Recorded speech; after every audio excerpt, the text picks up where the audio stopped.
ओम नमः शिवाय। दोस्तों, आपका हमारे चैनल पर स्वागत है। आज के इस कार्यक्रम में हम आपको जानकारी देने वाले हैं राहु शनि की युति 29 मार्च 2025 से मीन राशि में बनने जा रही है। तो इस युति का प्रभाव मकर लग्न या मकर राशि वालों पर किस प्रकार से पड़ने वाला है। यह युति लगभग 1.5 महीने तक रहेगी, 29 मार्च 2025 से लेकर 18 मई 2025 तक। मकर राशि वालों, इस युति के दौरान आपके जीवन में कौन सी महत्वपूर्ण घटनाएं घटित होंगी, किन क्षेत्रों में अब जाके आपको सफलता प्राप्त होनी शुरू होगी, कौन सी आपकी परेशानियों का अंत होगा, विस्तार से इस वीडियो में हम चर्चा करेंगे। देखिए, आपके लिए यह वीडियो महत्वपूर्ण इसलिए भी हो जाती है कि आप शनि की 7.5 से 7.5 वर्ष बाद मुक्त हो रहे हैं। तो क्या शनि की 7.5 के बाद अब आपके जीवन में कुछ बदलाव आएंगे, कुछ सकारात्मक चीज़ें आपको देखने को मिलेंगी। आइए इस पर विस्तार से जानते हैं। लेकिन उससे पहले यदि आप चैनल पर पहली बार आए हैं तो चैनल को सब्सक्राइब कर लीजिएगा, नोटिफिकेशन बेल को ऑन कर लीजिएगा, वीडियो पसंद आए तो लाइक और शेयर जरूर कीजिएगा। देखिए, मकर राशि वालों, जब हम शनि की बात करते हैं तो शनि को कर्म कारक ग्रह कहा जाता है। जो व्यक्ति जैसा कर्म करेगा उसके अनुरूप शनिदेव उसको फल प्रदान करते हैं। और गोचर में जब देखा जाए तो शनि आपकी राशि के लिए आपके प्रथम भाव के स्वामी, द्वितीय भाव के स्वामी बनते हैं और थर्ड हाउस में गोचर करेंगे। तो राशि के स्वामी का थर्ड हाउस में जाना और शनि ऑलरेडी जब मीन राशि में जाएंगे तो राहु वहां पर विराजमान है। ऐसी स्थिति में यह युति आपके लिए लाभप्रद अवश्य रहने वाली है ना, क्योंकि थर्ड हाउस में शनि का भी गोचर अच्छा माना जाता है और साथ ही राहु का भी गोचर अच्छा माना जाता है। तो ऐसी स्थिति में जो सबसे पहला बड़ा बदलाव आपके जीवन में देखने को मिलेगा कि आप बहुत ही अपने आप को सौम्य महसूस करेंगे। इस युति के प्रभाव के कारण स्वास्थ्य संबंधित यदि आपको कोई तकलीफ थी तो वो तकलीफ आपकी दूर होगी। गंभीर बीमारी, गंभीर समस्याओं से भी आप बाहर अवश्य निकलेंगे। ध्यान क्या रखने वाली है बात, देखिए, राहु जो होता है ना, ये वायरल चीजें ज्यादा करवाते हैं, इन्फेक्शन वाली चीजें राहु की वजह से होती हैं। तो सिर्फ आपको इस समय अवधि के दौरान अपने खान पान को नियंत्रित बनाए रखना है ना, बाहर के खाने से बचना है।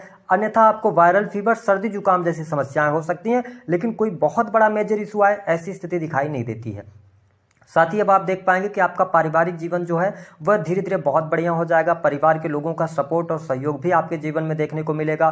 घर परिवार के जो सदस्यों के स्वास्थ्य को लेकर कोई चिंताएं चल रही थी तो वो चिंताएं भी अब समाप्त होंगी। माँ की हेल्थ को लेकर प्रॉब्लम थी या घर में बहुत ज़्यादा बीमारी चल रही थी तो अब आप देखेंगे कि उन तमाम समस्याओं से आपको बाहर निकलने का अवसर अवश्य प्राप्त होगा। लेकिन जो लोग इस वीडियो को यंग लोग देख रहे हैं, देखिए, आपकी शनि की 7.5 29 मार्च से समाप्त हो रही है, ठीक है। और राहु शनि जब थर्ड हाउस में है तो थोड़ा सा दुस्साहस करने से आपको बचना होगा। किस प्रकार का दुस्साहस, कि अगर आप वाहन चलाते हैं तो बेटिंग वगैरह नहीं लगाना है, आपको तेज गति से वाहन नहीं चलाना है, क्योंकि राहु शनि की युति जब थर्ड हाउस में बन रही है तो आपके अंदर ये साहस, पराक्रम, जोश, जुनून, हर प्रकार की चीजों का समावेश अपने अंदर आप देखेंगे। लेकिन अगर इसको आपने गलत जगह पर इस्तेमाल किया तो कहीं ना कहीं से भयंकर एक्सीडेंट के भी योग बन जाते हैं। तो इस पर आप ध्यान रखकर चलिएगा। इसके अतिरिक्त जो लोग sales, media, marketing, creative field है ना, इस प्रकार की फील्ड से जुड़े हैं, उनके लिए लाभकारी समय है। इस समय अवधि के दौरान यात्रा होने के भी संकेत दिखाई दे रहे हैं। यदि आप ट्रांसपोर्टिंग का कार्य करते हैं, यात्रा से जुड़ा हुआ कार्य करते हैं तो आपको अवश्य सफलता प्राप्त होगी। यात्राओं से भी आपको लाभ प्राप्त होता नजर आ रहा है। इसके साथ भाग्य का सहयोग मिलना अब शुरू होगा। आपके जीवन में जो लगातार किसी भी प्रकार की अगर परेशानी थी उसका सलूशन आपके सामने निकल कर नहीं आ रहा था, अब आप देखेंगे कि सलूशन भी आपके सामने निकल कर आएगा। और विशेष तौर पर पिता के साथ में आपके संबंध अच्छे बनने जा रहे हैं, ठीक है। आपका भाग्य साथ देगा। धर्म कर्म के प्रति आप में रुचि जागृत होने वाली है। जो लोग हायर एजुकेशन की तरफ बढ़ना चाहते हैं, आपकी पढ़ाई लिखाई छूट गई थी, आप पुनः एक बार पढ़ाई लिखाई की तरफ अग्रसर होना चाहते हैं तो आप अग्रसर होइए। आपके लिए बढ़िया समय यहाँ पर कहा जा सकता है। और आप देखेंगे मकर राशि वालों, छोटे भाई बहनों के साथ में थोड़े से संबंध में उठापटक की स्थिति बन सकती है, लेकिन चीजें आपके लिए बहुत ही बढ़िया रहने वाली हैं। साथ ही प्रेम संबंध के मामलों के लिहाज से यह समय थोड़ा सा आपके लिए चुनौतीपूर्ण हो सकता है। विशेष तौर पर प्रेम संबंधों में भय की स्थिति अथवा शंका, शक की वजह से प्रेम संबंधों में प्रॉब्लम क्रिएट होगी, तो अपने प्रेम संबंधों में ध्यान रखने की आवश्यकता है। हालांकि संतान की स्थिति की बात करते हैं तो बढ़िया रहेगी यह युति, कोई दिक्कत, कोई परेशानी आपको देखने को नहीं मिलने वाली है। इसके साथ धन लाभ के योग बनेंगे। चाहे आप बिजनेस कर रहे हैं, चाहे आप किसी भी प्रकार के कमीशन से जुड़े हुए कार्य करते हैं, सोशल मीडिया के अंदर काम कर रहे हैं, तो आपके लिए बिजनेस से भी लाभ मिलेगा। धन की प्राप्ति होगी, रुका हुआ फंसा हुआ धन भी आपको प्राप्त होने वाला है। साथ ही आप देखेंगे मकर राशि वाले जो जातक या जातिका हैं, विशेष तौर पर यदि देखा जाए तो इस समय अवधि के दौरान पारिवारिक जीवन, साथ ही आपका वैवाहिक जीवन भी अच्छा रहने वाला है। जीवन साथी का सहयोग और सपोर्ट भी आपको प्राप्त होगा। जो लोग आईटी सेक्टर के अंदर कार्यरत हैं, प्राइवेट सेक्टर के अंदर अगर आप नौकरी कर रहे हैं, आईटी सेक्टर हो गया, मशीनरी का कार्य हो गया, आर्टिफिशियल इंटेलिजेंस का काम हो गया, तो या इंटरनेट से जुड़ा हुआ कार्य हो गया, ऑनलाइन का कोई भी कार्य क्षेत्र से आप जुड़े हैं, तो निस्संदेह इस समय अवधि के दौरान अब आपको लाभ मिलेगा। जितने भी आपके नुकसान हुए थे, धीरे धीरे नुकसान से भी अब आप भरपाई करना शुरू करेंगे। बिजनेस व्यापार में ग्रोथ होगी। जो लोग नई नौकरी की संभावनाओं के साथ में आगे बढ़ रहे हैं, देखिए 29 मार्च से तो स्थितियां नहीं बनेंगी, लेकिन 15 अप्रैल से लेकर 15 मई का जो टाइम होगा, इस समय अवधि के दौरान नई नौकरी की संभावनाएं बनती हैं। जो स्टूडेंट है, विद्यार्थी, उनकी पढ़ाई लिखाई अच्छी रहने वाली है। साथ ही गवर्नमेंट सेक्टर से जुड़े जातकों को 29 मार्च से लेकर 14 अप्रैल 2025 तक सावधानी रखनी है।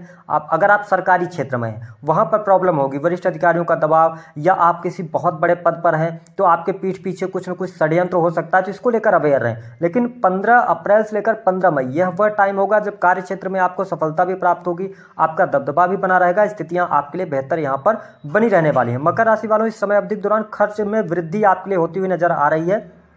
खर्चा आपका बढ़ेगा, ठीक है। खर्च हो सकता है कि वो खर्च आप अपने भोग विलास की चीज़ों पर पैसा खर्च करें, ऐसी स्थिति बनती हुई नजर आ रही है। अगर आप शेयर मार्केट ट्रेडिंग वगैरह करते हैं तो आप बिल्कुल नहीं कीजिएगा। इस समय अवधि के दौरान गोचर के आधार पर आपको नुकसान मिलता हुआ दिखाई देगा। जो लोग अविवाहित हैं, क्या उनके लिए विवाह का कोई योग बनता है? अभी ऐसी संभावनाएं नहीं बनती। जो लोग फैमिली अथवा संतान प्लान करना चाहते हैं, उनके लिए भी परिस्थितियां ठीक रहने वाली हैं।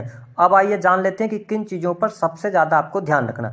पहली बात कि आपको वाहन चलाते समय बहुत अवेयर रहना है। अगर आप सीढ़ी उतर चढ़ रहे हैं, ठीक है, तो भी आपको सावधानी रखना है। रोड क्रॉस कर रहे हैं तो बहुत सोच समझ कर, क्योंकि शनि की 7.5 उतर जाएगी आपकी 29 मार्च से, लेकिन उसका इम्पैक्ट 10 से 15 दिन 20 दिन तक आपको देखने को मिलेगा, तो इस पर ध्यान रखना है। दूसरी बात कि अपना पैसा किसी भी व्यक्ति को उधार नहीं देना है, क्योंकि शनि राशि के भी स्वामी है और आपके बैंक बैलेंस द्वितीय भाव के स्वामी होकर थर्ड हाउस में है और राहु के साथ में। तो इस समय अवधि के दौरान आपसे जो सामने वाला व्यक्ति पैसा लेगा वो आपको वापस नहीं करेगा, इस बात को नोटिस करके चलिएगा। तीसरी बात की जब हम बात करें तो यहाँ पर प्रॉपर्टी से जुड़े हुए कोई भी काम अगर आप करना चाहते हैं तो थोड़ा सा सावधानी पूर्वक आपको इस दौरान करना चाहिए। बाकी अब चीज़ें चल के आपके लिए अच्छी होने जा रही हैं। उपाय क्या करना है? उपाय के तौर पर आपको लेना है खीर, ठीक है।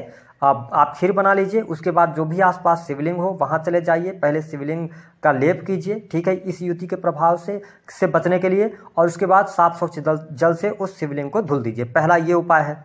और शनि राहु का योग जब बनता है, जिसे श्रापित योग के भी नाम से जाना जाता है, पिशाच योग भी कहा जाता है, संघर्ष योग के भी नाम से जाना जाता है, तो इस समय अवधि के दौरान आप श्रम दान कर सकते हैं। किसी मंदिर की साफ सफाई भी अगर आप करते हैं तो इस युति का शुभ प्रभाव